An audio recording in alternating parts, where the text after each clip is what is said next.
मी बीड जिल्ह्याच्या उज्ज्वल अतिउज्ज्वल भविष्याचा इतिहास होईल हा संकल्प सोडला।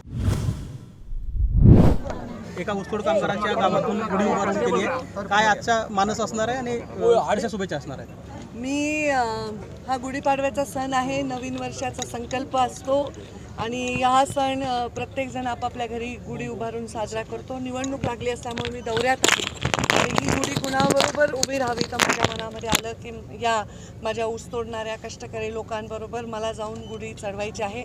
या वाडीमध्ये मी गुढी चढवण्याचा निर्णय घेतला आणि अक्षरशः म्हणजे एवढ्या थोड्याच वेळात बघा पूर्ण गाव सजलंय नटलंय। आम्ही गुढी चढवली, सगळ्या माता भगिनींनी मिळून गुढी चढवली आहे।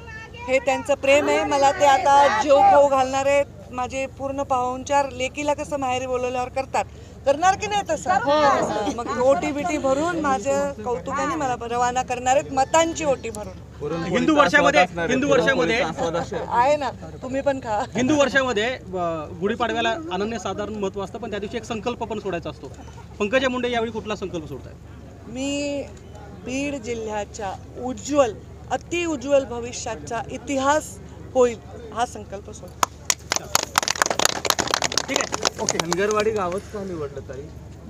ज्या गावांमध्ये आम्ही असा विचार केला की जे कष्टकरी लोक राहतात तिथे 95-99% मतदान करतात, त्यांच्याबरोबर जाऊन मला ही गुढी पाडवा। आणि हे आता नाही बरं का, आता मागच्या वेळी मी ऊसतोड कामगारांबरोबर सण साजरा केला, तर हे माझं होणारच आहे पुढच्या वेळी दुसऱ्या कुठल्या तरी वाडीत, पण मी असंच करणार। ताई, आपण ज्या रस्त्याने आलो आता, हे लोक इथेच राहतात, अतिशय खराब रस्ता आहे, तर या लोकांना काही भेट रस्त्याची हे भेट रस्ता मंजूर करूनच आले मी, त्याच्याशिवाय नाही आले। मंजूर झालाय रस्ता, आचारसंहितेनंतर काम सुरू होणार आहे।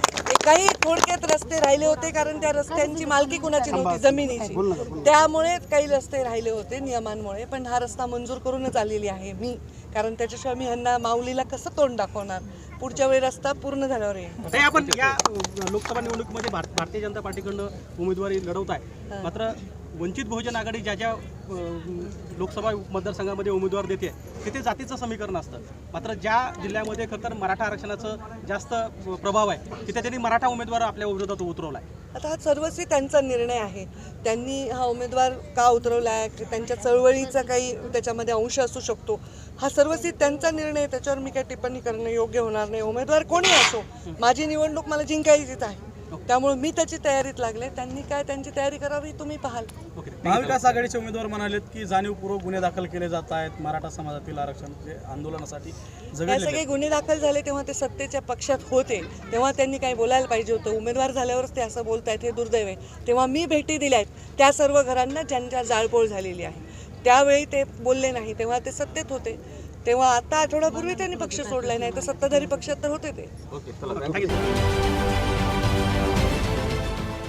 देश विदेशातील प्रत्येक घडामोडींचे लाईव्ह अपडेट मिळवण्यासाठी आता साम टीव्हीच्या सर्व सोशल मीडिया प्लॅटफॉर्मला लाईक, फॉलो आणि सबस्क्राईब करा। तसंच सर्व नोटिफिकेशनसाठी बेल आयकॉन प्रेस करायला विसरू नका।